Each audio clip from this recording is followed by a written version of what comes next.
आप सभी का स्वागत है मेरे चैनल ट्यूशन टीचर में। मैं प्रीति अग्रवाल आज आपको सिखाऊंगी settled life and urban civilization. ये मेरा सेकंड लेक्चर है।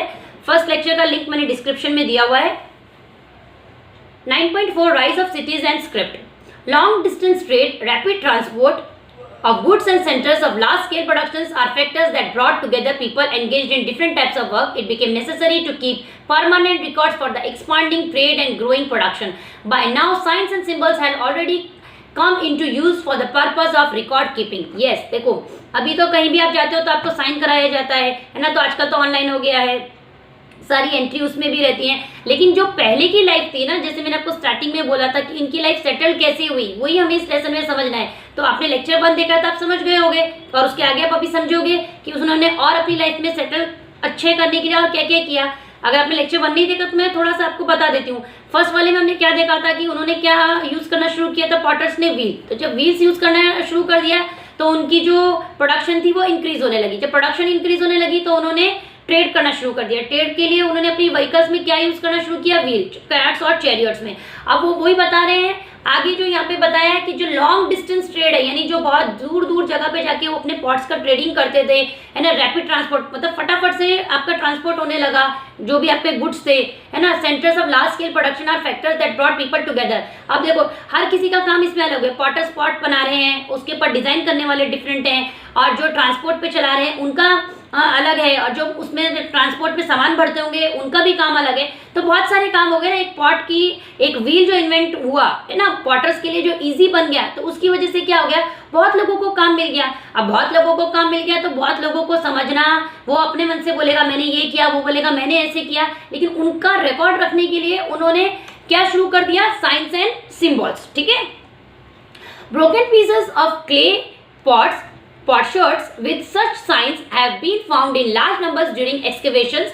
The increase in trade and production and the growth in the volume of records to be kept resulted in much modification and improvement in the signs and symbol for used for this purpose. In this way each culture developed its own script. अब देखो सबका अलग अलग है। जैसे कि अगर आप नॉर्मल अपने लैंग्वेज में समझो तो कोई हिंदी जानता है, अच्छे से हिंदी लिखता है, कोई इंग्लिश जानता है, अपनी सबकी अपनी अपनी एक लैंग्वेज है ना, बंगाली लैंग्वेज है ऐसे। तो इनका जो ये लोग अपनी लैंग्वेज साइंस यूज कर रहे थे वो कौन सा दिखाया इन्होंने, जो एग्जीक्यूशन मतलब खुदाई में जो मिला broken piece of clay pots में। ठीक है। और धीरे धीरे वो अपने अपने जो साइंस है ना उसमें चेंजेस लाने लगे। अगर आपने देखे होंगे ना, अभी नोट्स भी हमारे चेंज हुए ना। पहले 100 का नोट कैसा आता था, अब 100 का नोट कैसे आता है ना। हर साल हमारी कभी कभी आप देखते हो कि बुक्स भी चेंज हो जाती हैं, है ना, ऐसा से। 9.5 social organization in the ancient cities. It is true that rise in trade had been the major factor that contributed to the emergence and development of cities. However, the culture of those cities had its roots in the culture of village settlements of the New Stone Age. The faith system rooted in the agriculture way of life continued in the urban way of life too.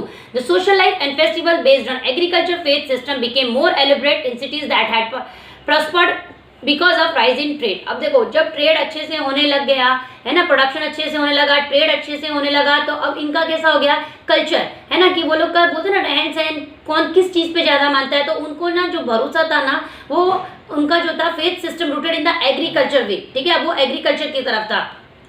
अच्छा, वो agriculture से urban, rural मतलब क्या हो गया गांव का, urban मतलब हो गया शहर का। The social life and festival based on, जो उनकी जो सोशल लाइफ थी और फेस्टिवल थे वो किसके पर बेस्ड थे, एग्रीकल्चर। ठीक है, faith system.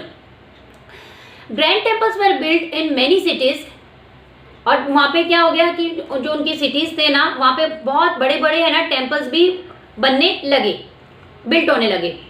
Chief of those temples became chief administrators of those cities. अब जब टेम्पल्स बनने लगे उनके जो चीफ थे ना वो उसी सिटी के चीफ एडमिनिस्ट्रेटर भी बनने लगे। Later the position of the temple head and that of the king went to the same individual. अब जो वहाँ के जो टेम्पल के हेड थे और वहाँ के जो किंग थे, है ना, वो दोनों सेम उस चीज की ड्यूटी निभा सकते हैं, सेम इंडिविजुअल।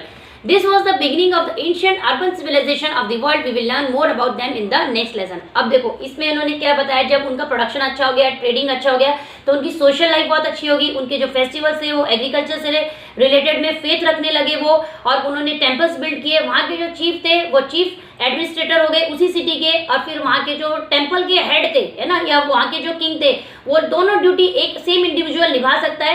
यानी धीरे धीरे धीरे धीरे उन्होंने अपनी लाइफ को ग्रोथ किया। यानी उनकी लाइफ कैसे सेटल हुई, एक व्हील के इन्वेंट से, ठीक है। तो यानी उन्होंने कितनी सारी चीजें देखी। हर किसी की लाइफ इतनी जल्दी सेटल नहीं होती है, जब सेटल हो जाती है तो फिर धीरे धीरे वो प्रोग्रेस करने लग जाती है। तो सबसे पहला स्टेप क्या आता है आपका कि पहले आप स्ट्रगल कर रहे हो, उसमें ढूंढो कि उसको सेटल कैसे करना है। जब सेटल हो गई फिर आप जितनी चाहो उतनी प्रोग्रेस कर सकते हो, ठीक है। अगर वीडियो अच्छा लगा हो तो वीडियो को लाइक करिएगा, शेयर करिएगा। अगर यूट्यूब पे देख रहे हैं तो सब्सक्राइब करिए और फेसबुक पे देख रहे हैं तो फॉलो करिए। Thank you.